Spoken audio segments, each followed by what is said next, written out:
Violence has been in the human DNA since Cain, trying to solve things by force and violence. It seems it works.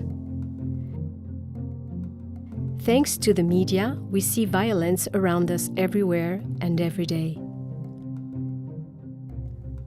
However, there is more beauty and love in the world than what meets the eye. It is good that people, as a human community, can unite against violence. Anyway, the first violence happens not on the battlefield or during a terrorist attack. It happens in the human heart.